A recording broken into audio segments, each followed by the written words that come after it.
Hi Leo, welcome to your April and May 2019 Life Path reading. It's Raina here.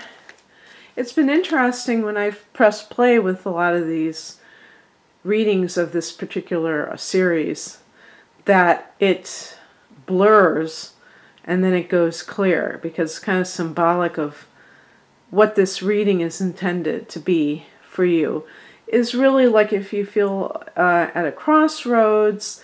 This is more like food for thought than my typical monthly readings.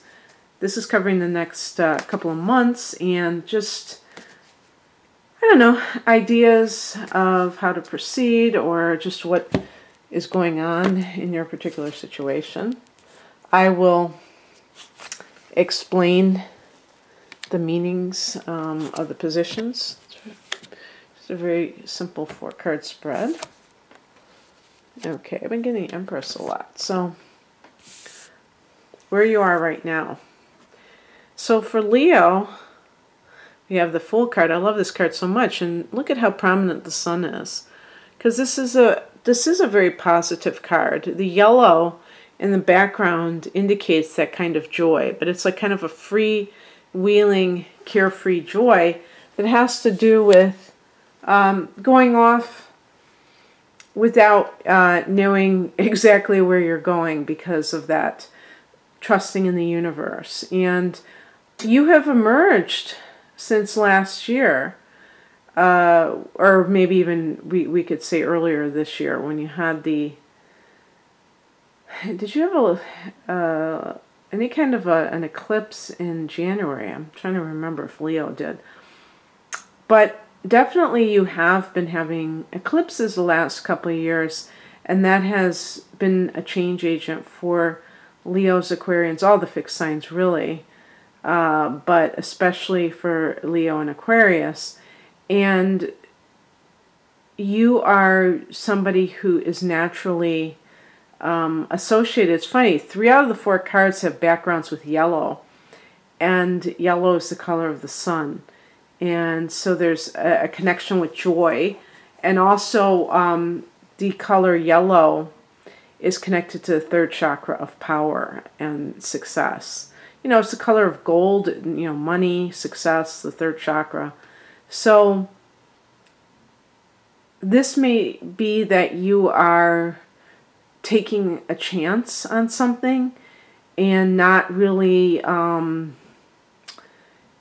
needing guarantees about how it's going to turn out.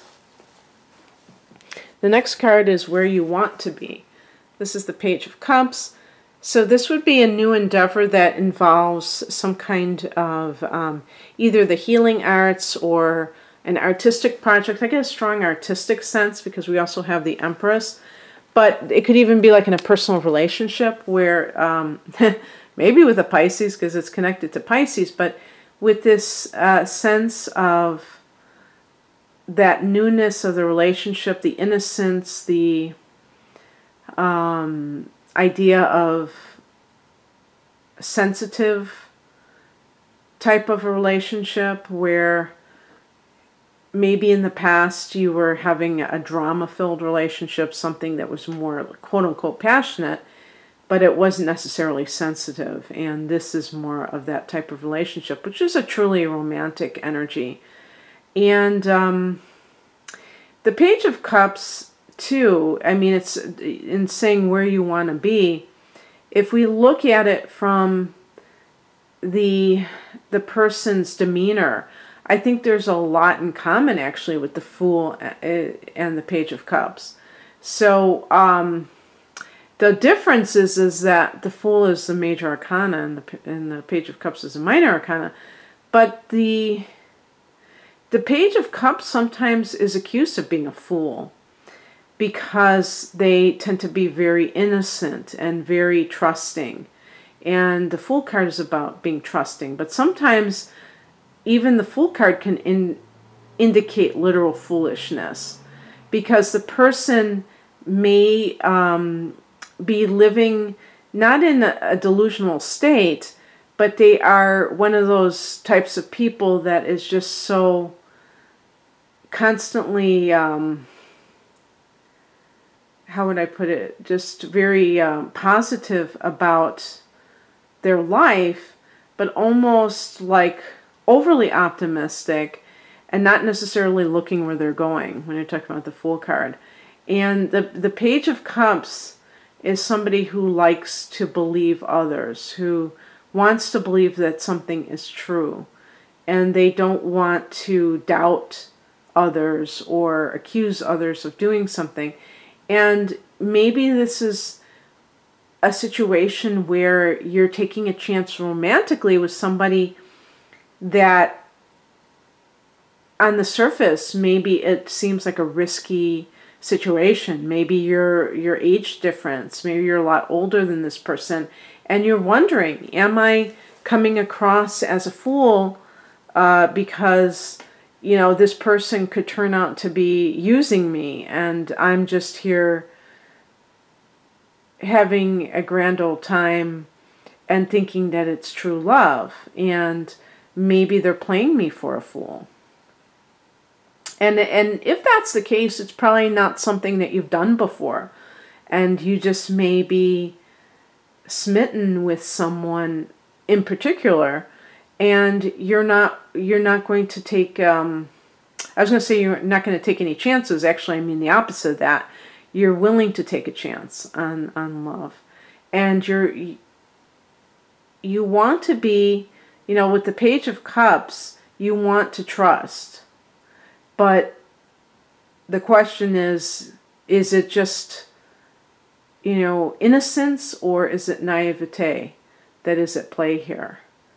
And with Leo is a very romantic sign, so you guys tend to go all out for love, and you're willing to risk looking like a fool if you feel that the person you're in love with is worth it. Now, in terms of other endeavors, you may decide to you may have like quit your job, I don't know, on a whim, even though it's possible that for years you were hanging on for dear life, and then all of a sudden you said, okay, I'm done. And I'm sure if that were the case, you were very, you know, you were fed up with it by that point. But maybe you want to do something creative, and you know that it's a pipe dream, but you don't care.